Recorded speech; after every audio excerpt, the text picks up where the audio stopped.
Hey everyone, either welcome back or welcome to my channel.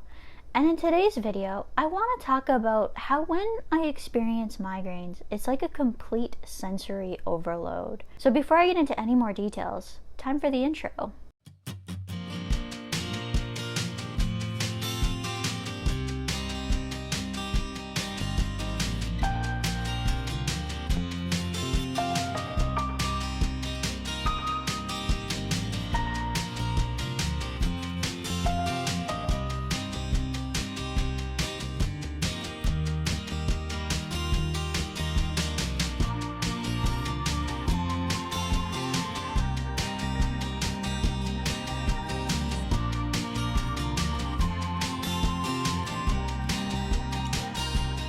One of the things that many people are aware of is when people have migraines, they go through things like, I can't tolerate light.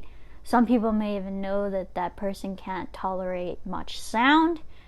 But there's a lot of other senses that also get overloaded when you're in a migraine. Examples of sensory overload include things like sensitivity to light, sensitivity to sound, sensitivity to smells, sensitivity to touch. I want to get into these individually and just explain what exactly is going on with each of these. I think a lot of people understand that sensitivity to light. And this actually happens with IIH too. Light is very, very overwhelming. It's why I say ring light can be a very bad thing when I'm at the start of a migraine. I've actually had two where I filmed some mornings, and because I have to use a ring light in order to improve my lighting, I've actually had a migraine in the afternoon because of having that ring light. It doesn't happen as much anymore since I've been on these preventative medications, but it still happens occasionally. Some of the things we have to do include shutting blinds, keeping lights at a lower intensity. I know one of the things I have to do is actually turn down the intensity on all my screens. Still isn't perfect. It's actually helped since a lot of websites now have a dark mode. I find that that actually helps. At night too, I set it to night mode so that there's a little bit less brightness along with the dark mode. I don't find when it comes to having the dark mode and then having night mode enabled that there's as much of a difference that you can notice, but you immediately notice that difference if you turn night mode off and are on a screen with a lighter screen.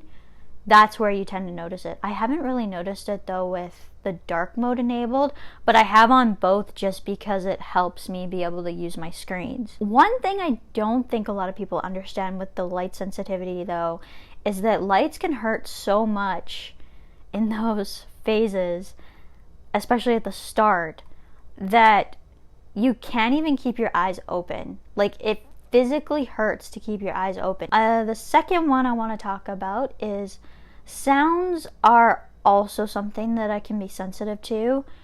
This is really important to consider actually, because a lot of people know about the lights, but what they don't understand is that the environment, if it's really loud, can also be really hard on you. So for example, having kids be really loud in the background can be really bad. Having a stereo system for me on a good day is hard on me, but when I'm experiencing a migraine or even at the start of one, stereos and loud bass music in particular can be really overwhelming and can actually trigger a migraine. This is one of the reasons why I don't tend to like to go to environments like bars on a really busy night or a concert that's really loud, because it's just so overwhelming. Another one that a lot of people don't understand is that smells can be particularly strong. I'm going to talk about this when I talk about weird symptoms in a video coming up, but one of the things that actually happens when I start to get a migraine is I actually smell a cigarette smell type smell. Now, I'm actually sensitive to cigarette smells in actual reality, so this burning smell that I get, it's a cigarette smell or a really strong wood smoke type smell. It can be either or. Kind of like if you guys live around areas with forest fires, when the forest fires are really bad and that smoke gets up into the air. The last one I want to talk about is this touch sensitivity. This is one I don't think anybody realizes or even knows about. So I've talked about different sore spots with IIH, but when I have a migraine too, or I'm getting a migraine or in the middle of a migraine, at some point in the migraine cycle, and even really all the time, even still, I've talked about how I have these sore spots on my head. But when you're entering a migraine, especially the pain phase from what I've experienced, is that it hurts to actually touch your head. It hurts to brush your hair. You guys notice that my hair is up right now. But if I was kind of in the middle of a migraine, I wouldn't be able to keep my hair up like this.